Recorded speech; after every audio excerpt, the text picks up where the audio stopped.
Our next honoree is an educator, Holocaust survivor, and one of the Words of Bond's leading spokespersons. Her name is Sally Frishberg, and she tells a very endearing story of her experience as a child as her family hid from the Nazis. Upon arriving in the United States, she could not speak a word of English.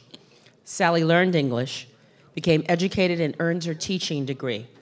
Frishberg believes she was saved from the Holocaust so she could help teach today's generations about the world's mistakes from the past. Please join me in honoring Sally Frishberg.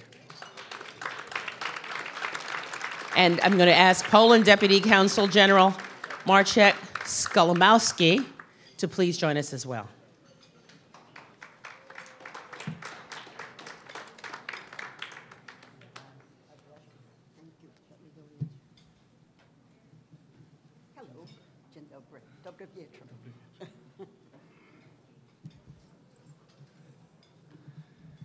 It's a great honor for me to be with all of you here.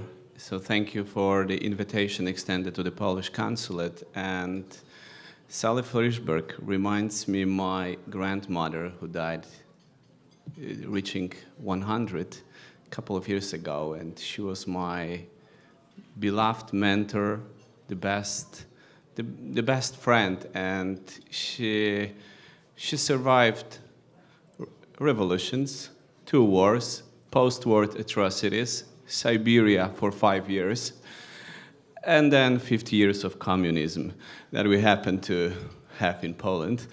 And this is something I really remember. During the communists, all the history books were censored. So we were not supposed to learn certain facts from the Second World War history. We didn't learn much about Holocaust. Simply, there was an assumption that there were only Poles living in Poland. There were no Jews, no Ukrainians, no German minority, just Poles living. So I didn't have a chance to learn that at school. So my grandma was, like Sally, wonderful educator, to teach me these facts. And she mentioned, you know, Marek, you live in the best possible times ever, I remember. You know, because it's more than 50 years we have peace. You have to remember this fact, but please, don't take it for granted, and it will not last forever unless we spread tolerance and speak truth. And the truth was really important during the communist time. So that's something which also, I'm sure, it's all about all educators here who are involved in this wonderful program, and especially to you. So this is the award for spreading tolerance, the words of truth. Thank you so much.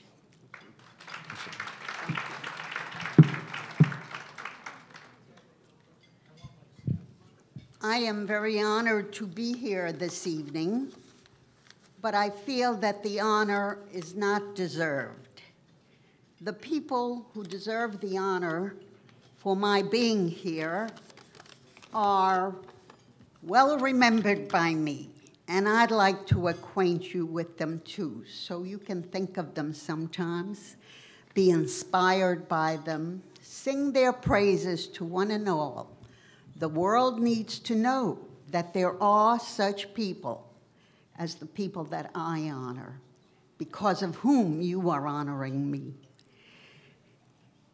Among the first people, well, I should also say that the reason I'm here is because I was lucky enough to find a friend, Bill Trilling, with whom I agree on many issues, but most particularly on the issue that we are confronting today, the need to remember the past, the need to learn from the past, the need to convey to the young of today what we have learned so that they can be in some way protected from becoming victims of that which victimized the older generations.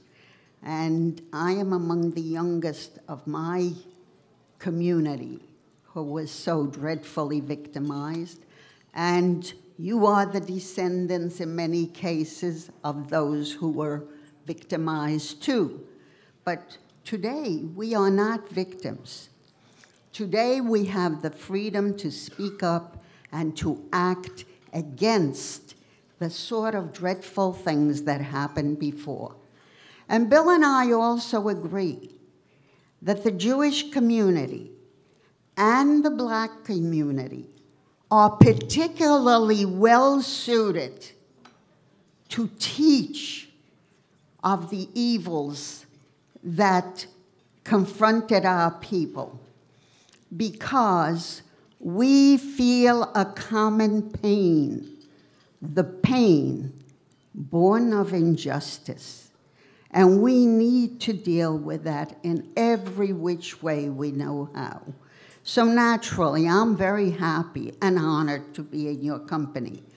But the honor belongs to people who had the courage to act differently.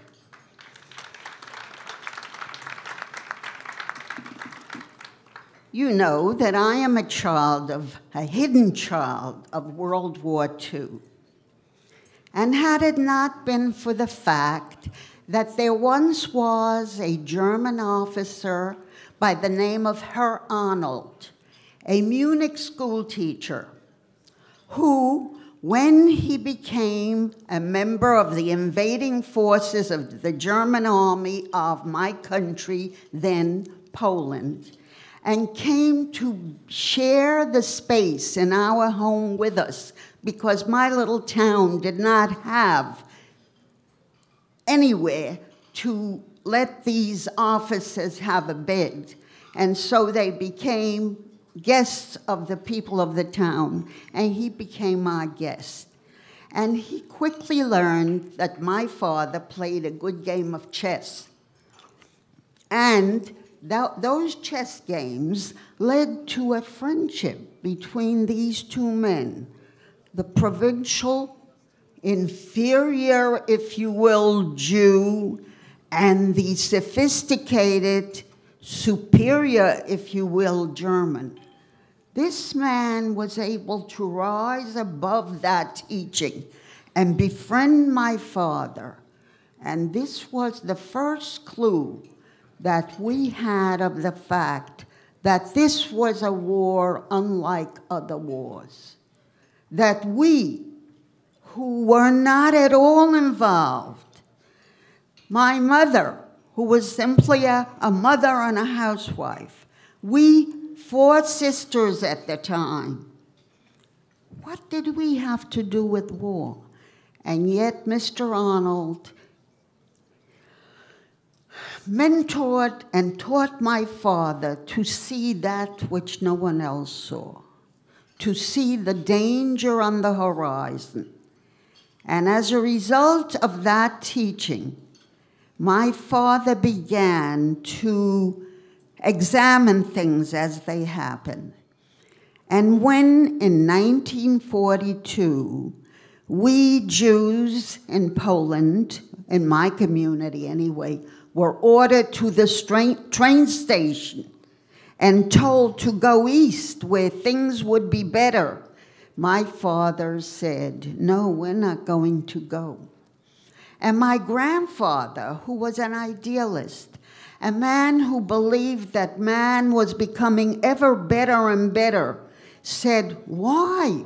Why do you distrust these people who are so cultured, so civilized, so committed to excellence? Why do you distrust them? And my father didn't know the why, but he knew that Mr. Arnold had said things would not go well for you. And so my father and his father battled over, do we go to the train station or don't we? And my grandfather said, you are a fool not to believe these fine people. I remember World War I, my grandfather said, and these people can be trusted. They never mistreated us. They defeated us, but never mistreated us. My grandfather went to the station, We never saw him again, but we fled. And we fled into the farm fields that had been mentioned here this evening. And we lived under those stacks of grain in the farms. And every night we changed spots and lived in another field in the same fashion.